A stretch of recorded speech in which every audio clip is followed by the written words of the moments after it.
Olá, queridos irmãos e amigos, está no ar a live da Primeira Igreja Batista de Caxias do Sul.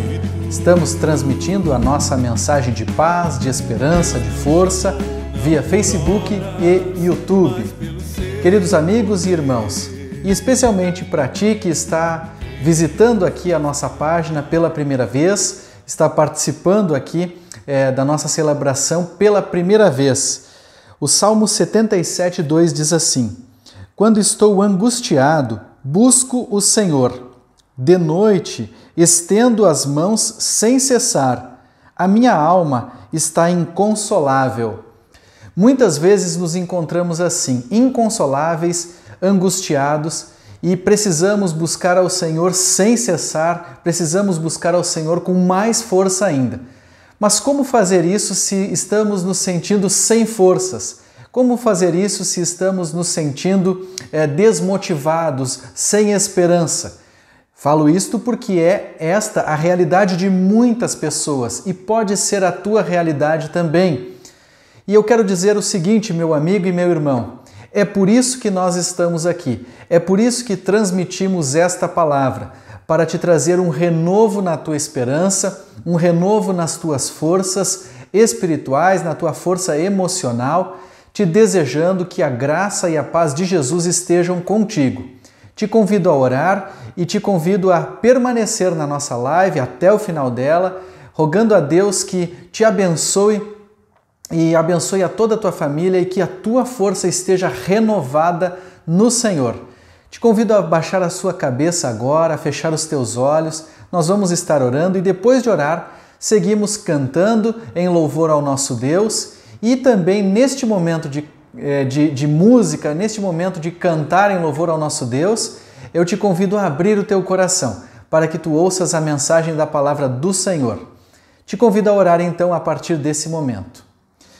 Querido Deus, amado Pai, nós louvamos e bendizemos ao teu nome, te agradecemos por tua palavra.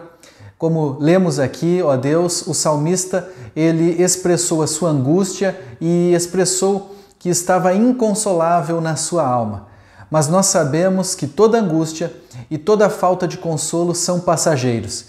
E por isso nós estamos aqui transmitindo esta mensagem. E de um modo muito especial, eu rogo que todas as partes deste culto, todos os momentos desse culto sejam, ó Deus, abençoadores das vidas daqueles que estão aqui assistindo. E que todos possam ter as suas forças renovadas no Senhor. Assim nós oramos e nós te agradecemos por tudo que o Senhor irá fazer nesta transmissão. Em nome de Jesus, amém. Te convido a louvar ao Senhor neste momento. Olá, amigos e irmãos, bem-vindos a mais um culto. Neste momento vamos louvar e engrandecer o nome do Senhor com duas músicas. Vamos começar com Quero Que Valorize.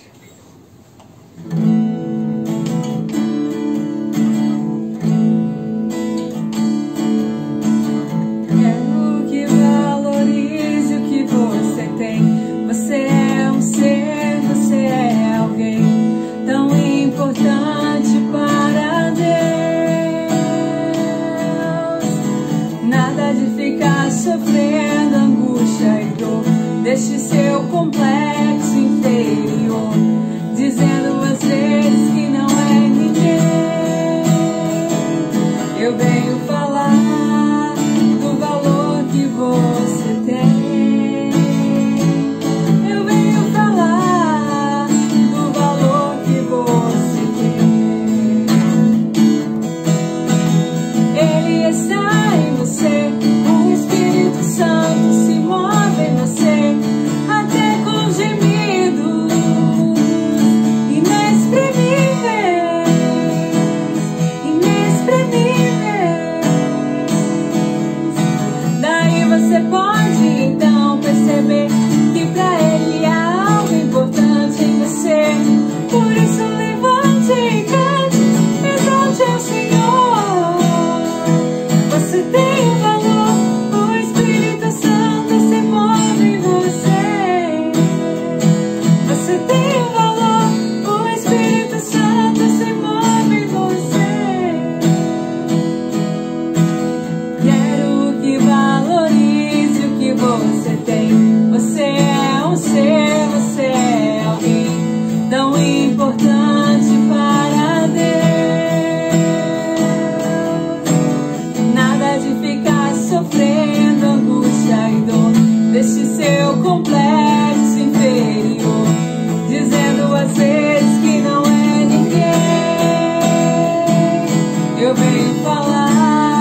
Você tem um valor, o Espírito Santo se move em você. Você tem um valor.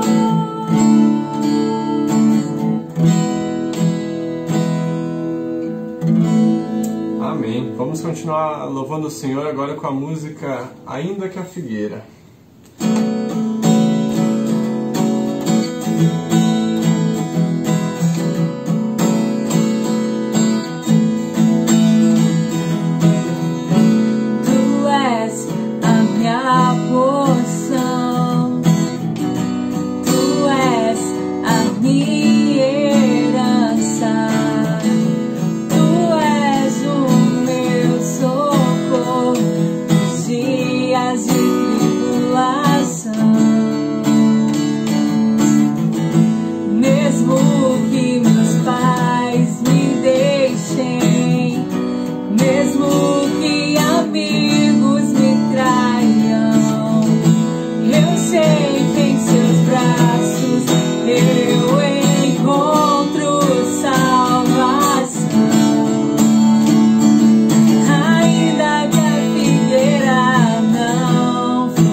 Irmãos, amigos, que maravilha podermos louvar ao Senhor.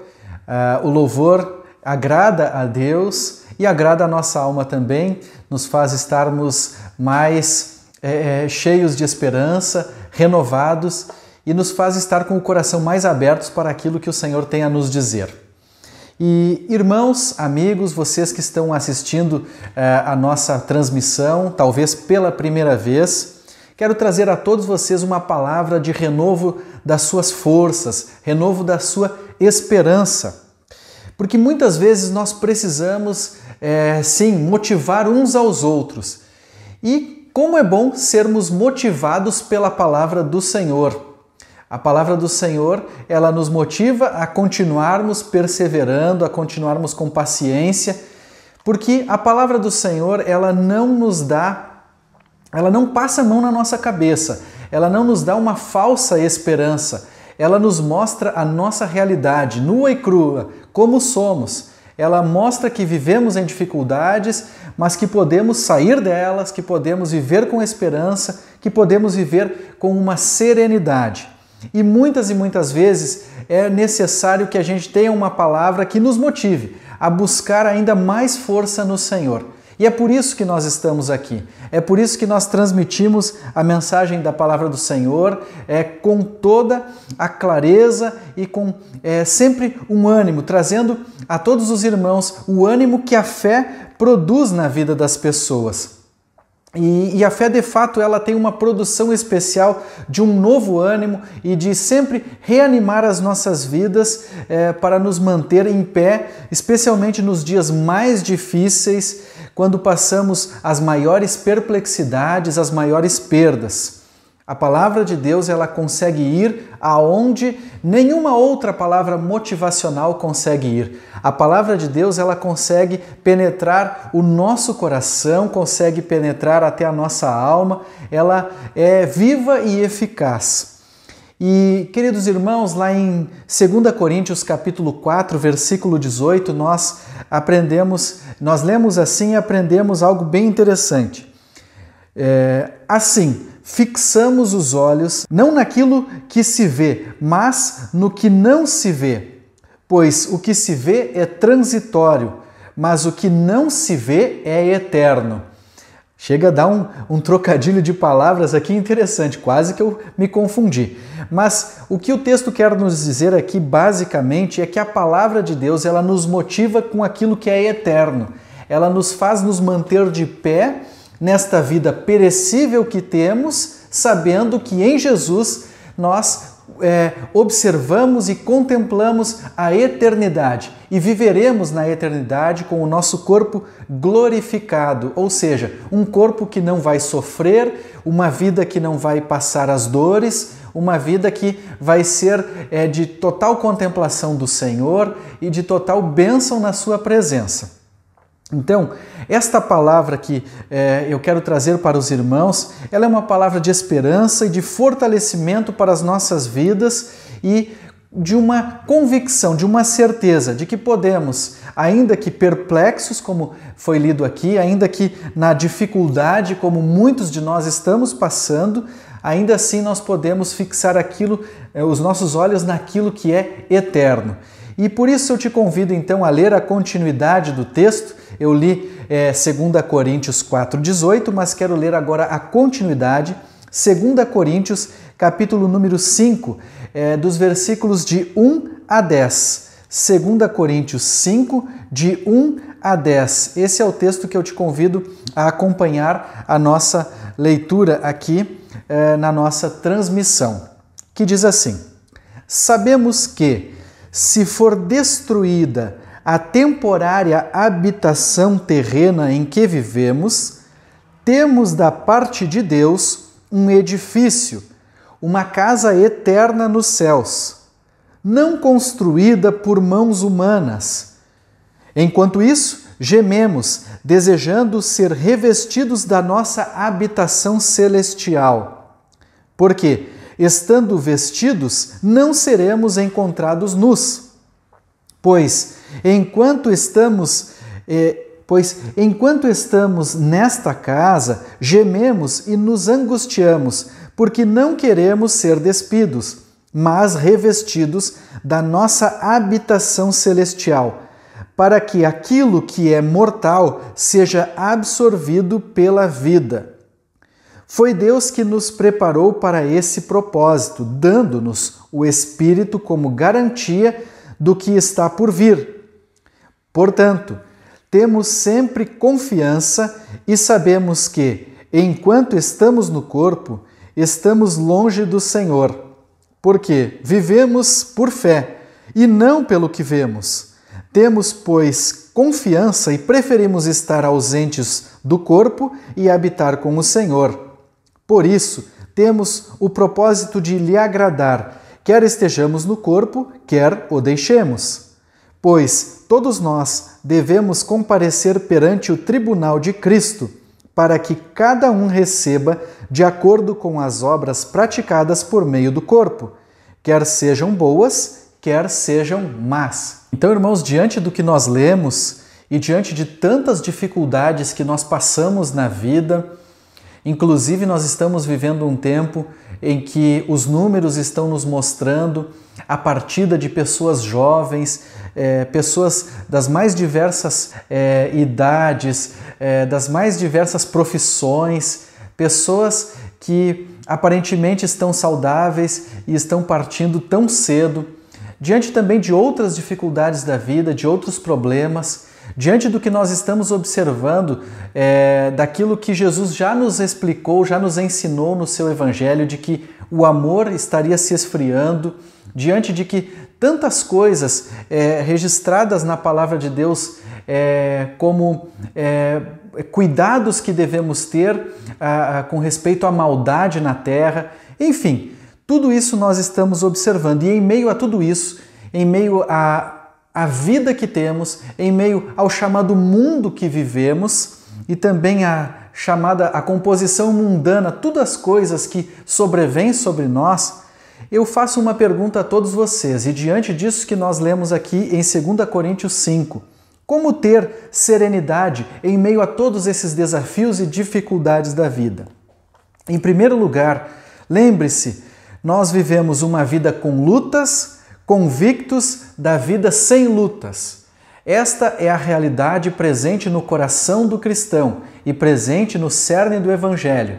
Temos lutas, mas convictos de que elas passarão. Uma vida com lutas, convictos de que estaremos um dia sem lutas. E nos primeiros versículos nós podemos observar aqui que o apóstolo Paulo ele está dando uma continuidade daquilo que já fora escrito no capítulo número 4, quando ele disse que nós devemos fixar os olhos naquilo que é eterno. Ele dá uma continuidade. Algumas versões desse texto aqui do capítulo 5 começa com a palavra porquê, dando ali uma ligação entre o capítulo 4 e o capítulo 5. E na minha versão aqui, a NVI, ela começa com sabemos que. Então, quando nós estamos nesse contexto de que estamos observando as lutas, mas olhamos lá para frente, olhamos para um futuro e olhamos para aquele que é o dono do futuro, nós somos chamados a viver o melhor que se pode viver do tempo que se tem. Exatamente, meus irmãos, nós vivemos o melhor naquilo que nós temos. Nós temos que ser felizes com o pouco que temos e quando temos muito devemos ser mais felizes ainda. Mas sempre lembrando que a nossa vida foi feita para glorificar a Deus. Aquele que consegue glorificar no pouco também consegue glorificar no muito. Então viva o melhor que se pode viver no tempo que tu tens. Mas sempre lembrando que lá na frente o que está proposto a nós é um edifício muito maior. E eu quero explicar aqui esta ilustração do edifício e a ilustração da casa. A casa, no verso 1, ou a habitação temporária, ela não foi aqui colocada por acaso, né?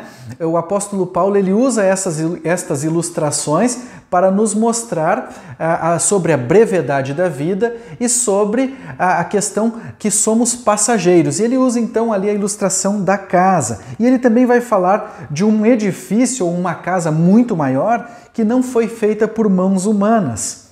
E a interpretação mais natural dele aqui, que se vem à mente, é que ela representa o corpo da ressurreição que Deus propicia por ocasião da vinda de Cristo. Então, a expressão casa e a expressão edifício, nós podemos ver que a casa é algo pequeno. A nossa pequena casa, a nossa pequena vida, ela não se compara com a mansão ou o edifício que nós temos lá no futuro. Então, devemos viver a vida sim, dando o melhor para manter esta casa, lembrando que em Cristo nós já temos garantido o nosso edifício ou a nossa mansão, como o apóstolo escreveu, que não foi construída pelas mãos dos homens. Ele também vai falar aqui no texto, no início do texto, que aquilo que nós passamos também nos revela que a nossa alma, a nossa própria alma, ela está sempre ansiando pelo melhor em Deus ou por algo melhor em Deus. Aqui nos versos 2 e 3, a ilustração, ele muda de casa e edifício para roupas e para a nudez. Então, ele ensinava que pela transformação, a transformação que nós teremos e com a vinda de Cristo, nós podemos estar com toda a esperança renovada, com toda a nossa força renovada no Senhor, porque nós teremos uma nova roupagem. Essa expressão eu estava tentando me lembrar, isso é expressão de músicos, eles gostam de dizer, peguei uma música e fiz uma nova roupagem. E também é uma boa ilustração e foi usada pelo apóstolo Paulo para dizer que nós devemos estar com uma roupa nova, limpa, ou seja, com a roupa da ressurreição, com a roupa de uma nova vida em Cristo. E ele quer dizer aqui, também com a ilustração da nudez, uma vez que a nudez para os hebreus era algo que sempre ilustrava o que era vergonhoso, então Paulo vai dizer assim na sua carta, ele quer que todos tenham uma verdadeira transformação para que no grande dia da vinda de Cristo, né, do grande juiz, aquele que vai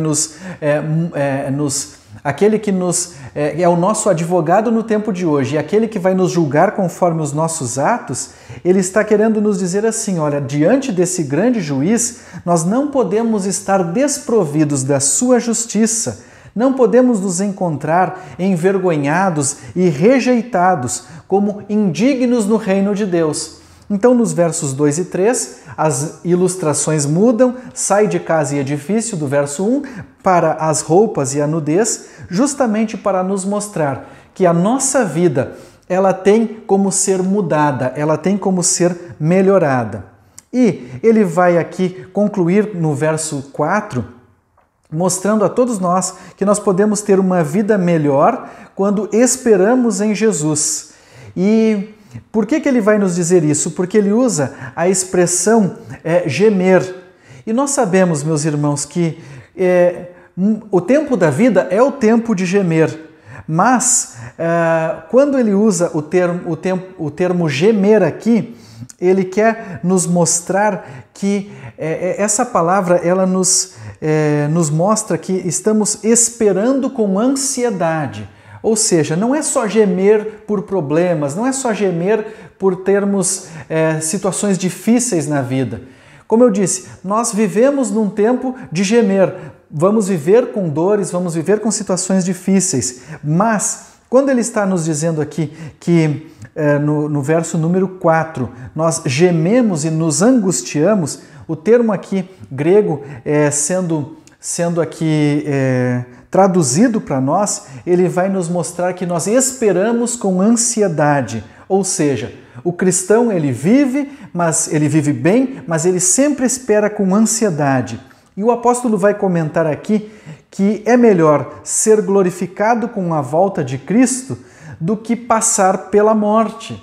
Então ele vai complementar a sua palavra, mostrando que além de nós termos a esperança de estarmos com Deus um dia, nós temos uma esperança de que não passaremos pela morte. Desde esse tempo, ele estava ali escrevendo e mostrando para a igreja que a igreja precisava ter esta esperança.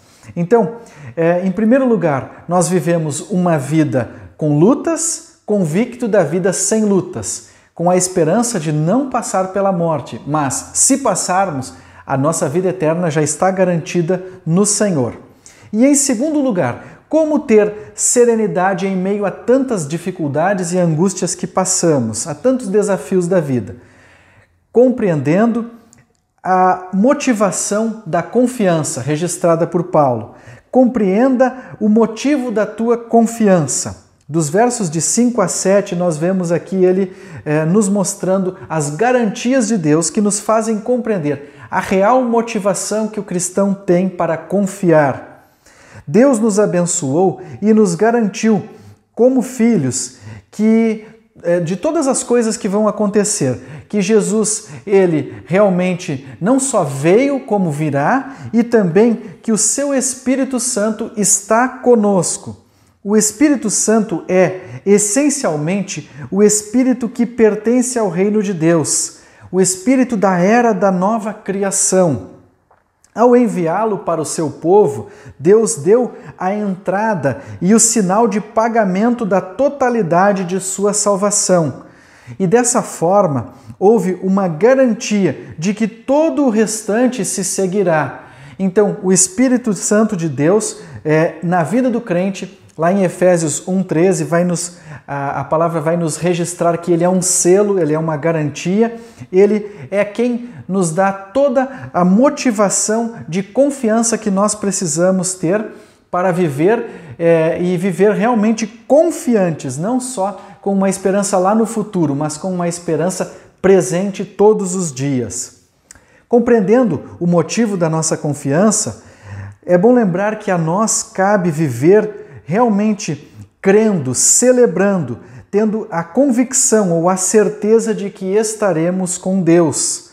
Porque no verso número 6 ele diz: temos sempre confiança e sabemos que enquanto estamos no corpo, estamos longe do Senhor. Então, o apóstolo Paulo nos mostra aqui que esse longe do Senhor ou vivermos no corpo não significa para nós aqui que nós estamos distantes de Deus, que Deus não vai ouvir as nossas orações. Ele só está nos dando aqui uma designação de que enquanto estamos em vida, nós não estamos desfrutando daquilo que já está preparado para nós, conforme Jesus também registrou lá no Evangelho de João, na sua palavra lá no capítulo número 14. E também o apóstolo Paulo vai trazer aqui mais uma motivação, ou uma compreensão dessa motivação de confiança, que nós, no versículo número 6, nós sabemos em quem nós estamos confiando. Temos sempre confiança e sabemos que nós temos como ter um bom ânimo. E com isso, meus irmãos, eu quero trazer para vocês a palavra também de 2 Coríntios, capítulo 4, verso 16, que diz assim: por isso não desanimamos, embora exteriormente estejamos a desgastar-nos, interiormente estamos sendo renovados dia após dia. Então, o apóstolo vai nos dizer aqui no texto que devemos ser gratos pela graça atual e felizes pelo destino glorioso. Ou seja, estamos vivendo com a graça de Deus sobre nossas vidas, é ela que nos mantém, é ela que mantém a igreja do Senhor e devemos ser devidamente gratos por isso e felizes porque ainda que o nosso corpo vai se desgastar, ainda que nós vamos perecer, o que está sendo formado em nós já está garantido pelo Senhor. Estar no corpo aqui é justamente, o significado do texto aqui nos traz aqui um ensino a respeito de uma expressão nômade ou passageiro, que é tudo isso que o apóstolo está comentando sobre a vida, sobre a casa que passa, sobre a roupa que se desfaz. E então, aqui tudo o que ele está nos dizendo nessa expressão é que nós somos passageiros, somos nômades, mas que estar no Senhor, ao contrário de tudo isso, é uma condição de moradia eterna, é uma condição verdadeira de eternidade na vida do ser humano. E a eternidade foi sempre a busca do ser humano. Inclusive as pessoas tentam retardar os traços da idade, tentam morrer o mais velho, o mais jovem possível, com mais tempo de vida. As pessoas tentam melhorar a sua expressão física, as pessoas elas querem sempre estarem parecendo mais jovens. E por quê? Porque a eternidade é um anseio da vida de todas as pessoas. Porém, a eternidade ela é gerada muito mais no interior do que no exterior. Porque até a pessoa que morre aparentemente mais velha, com mais vigor, ainda assim ela se desgastou. Ainda assim nós vamos nos desgastar. A vida numa casa ou numa tenda, como descrito por Paulo aqui, ela não poderia propiciar uma sensação de comunhão com o Senhor. Por isso tem que haver uma vida com Ele no seu templo, ou seja, nós temos que estar com a convicção de que estaremos lá no templo do Senhor, o templo celestial ou o templo que é eterno. Tudo destacado aqui no capítulo número 5. E no verso 7, quando ele diz viver por fé, não apenas pelo que se vê. Nós sabemos, meus irmãos, seja na alegria ou na dor, a nossa fé se mantém. E a fé, ela se apoia na graça. E a fé nos faz reagir ao Evangelho, nos faz obedecer ao preceito bíblico. E a fé nos faz receber o Espírito. E a fé nos faz andar em esperança. Então, meus irmãos, com esta palavra nós compreendemos a real motivação da confiança e por isso nós podemos viver com serenidade em meio às dificuldades. E para se viver com serenidade em Deus, nós precisamos entender a segurança em Deus. As pessoas no mundo têm segurança na família, segurança nos homens, segurança no dinheiro, segurança na economia, mas nós precisamos entender a segurança em Deus. E só falar que ama a Deus ou que ama a Jesus, ou só acreditar no sentido de que realmente, olha, eu creio que Deus existe, mas não viver com Deus e em Deus, não nos dá a verdadeira segurança e não nos motiva a viver realmente uma vida serena, uma vida de paz com Deus. Então, meus irmãos, aqui no terceiro ponto, como viver ou como ter serenidade em meio às dificuldades, nós precisamos entender a segurança em Deus. Vou ler os versículos de 8 a 10 novamente. Temos, pois, confiança e preferimos estar ausentes no corpo e habitar com o Senhor. Por isso, temos o propósito de lhe agradar, quer estejamos no corpo, quer o deixemos. Pois todos nós devemos comparecer perante o tribunal de Cristo, para que cada um receba de acordo com as obras praticadas por meio do corpo, quer sejam boas, quer sejam más. Eu escrevi uma frase aqui e quero passar para vocês, meus irmãos, com respeito ao versículo 8. A nossa certeza nos faz escolher estar com Deus, ou seja, reconhecer que por mais prazeroso que seja viver, lá na glória com Deus sempre será o nosso alvo maior. E não significa querer morrer, mas viver o melhor que se pode viver aqui, sem medo do que nós viveremos lá na glória com o Senhor, sem medo do que viveremos depois. A vida em comunhão com Cristo era o dominante interesse de Paulo, e para ele a morte então significava uma introdução mais ampla nesta santa comunhão.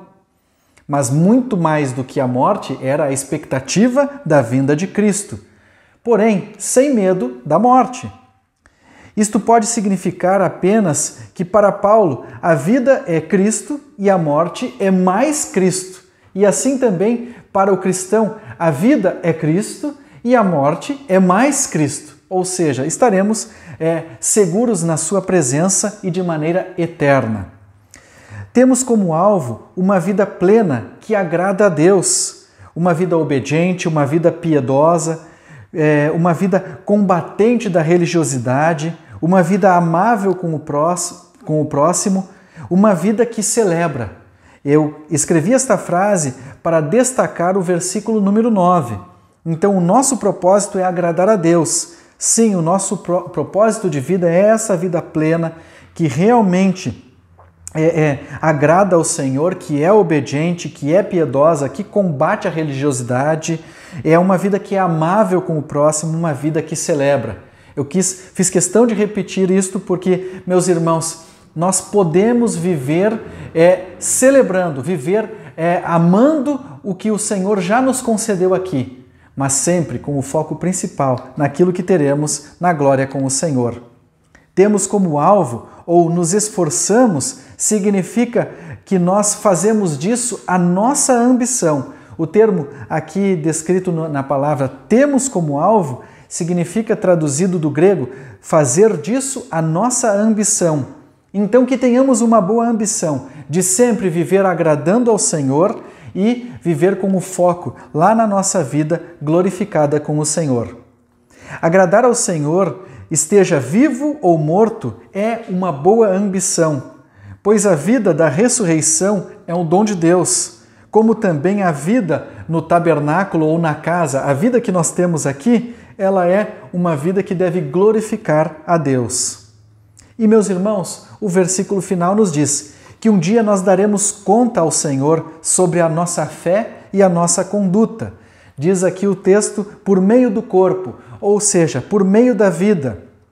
O que precisa ser reconhecido pelos santos é que algumas das suas obras serão expostas como indignas de um servo de Cristo. Algumas das obras, elas têm que serem destruídas na nossa vida. Então, meus irmãos, nós somos santos para sermos separados das obras más. E é por isso que o apóstolo nos chama a atenção. Olha, um dia estaremos no tribunal de Cristo, para que nós venhamos a receber conforme a obra que nós estivemos praticando. Cabe ao servo do Senhor viver em todo o tempo, em toda a vida, em todo o seu tempo de vida, à luz desse último dia, para que, ou melhor dizendo, não apenas por amor a si mesmo, mas porque Cristo é digno de ser comprazido. Aquele que morreu e ressuscitou, ele voltará para que nós possamos receber o eterno bem. Ou seja, então eu vivo uma vida sempre com a consciência do dia em que Jesus vai falar comigo a respeito de todas as minhas obras. E eu não devo viver com medo por causa disso, mas eu devo viver com esperança por causa disso. Eu devo entender esta segurança. Um dia Jesus vai falar especificamente comigo, Kleber, tudo o que tu fez está no registro do meu coração e eu quero te ter na minha glória com tudo aquilo que eu já preparei para ti. Então, que todas as obras más que acontecem no meu coração sejam destruídas, para que eu possa entender a segurança em Deus e viver bem com aquilo que o Senhor me proporcionou, em vida ou na morte. Eu quero concluir trazendo a vocês, meus irmãos, esta palavra de que vale a pena motivar uns aos outros com a palavra do Senhor, que é a única palavra que traz a esperança de vida eterna, a esperança que é eterna. A palavra que ela não é uma palavra descartável ou temporária, mas eterna. Por melhor que seja a nossa vida aqui na terra, ela não se compara com o que Jesus tem reservado para nós na sua glória. Aqui passamos por desafios e lutas tremendas. Algumas pessoas quase sucumbem de tanta tristeza. Mas quando conhecemos a Jesus e seguimos os seus passos, podemos ser restaurados e preparados pelo Senhor para irmos para a sua glória. E é isto que o texto de 2 Coríntios 5, de 1 a 10, está registrando nos nossos corações. Uma palavra de preparo para o que temos de melhor lá com o Senhor. As lições finais, meus irmãos. Lembre-se, na pequena casa da vida temos os maiores sofrimentos. Na grande casa ou na mansão eterna não tem lugar para eles. Na mansão eterna não existe lugar, não existe nenhum cômodo específico para o sofrimento. Na pequena casa, ainda que tão pequena que é a vida do ser humano, ela tem um vazio enorme que pode carregar os maiores sofrimentos. Mas na mansão celestial não existe esse tipo de cômodo, não existe esta possibilidade de haver sofrimento dentro dela. Segunda lição, devemos nos conformar com a nossa temporariedade e trabalhar pela eternidade. Devemos ter a consciência de que somos passageiros, mas inteiramente conscientes de que somos eternos e o somos em Jesus. E a terceira lição, a vida de celebração e satisfação em Jesus no presente é a segurança do futuro. Vale a pena investir nisso. Que a graça de Deus Pai, as consolações do seu Santo Espírito e o poder de Jesus renovem as tuas forças, estejam contigo e com a tua família. Um forte e afetuoso abraço.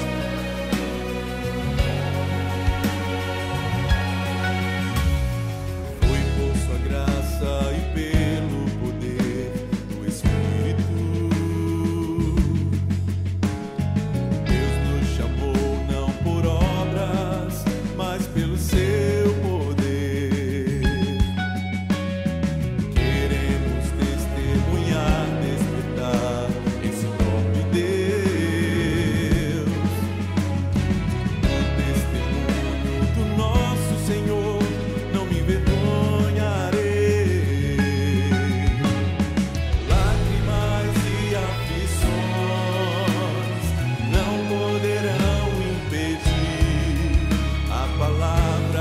face.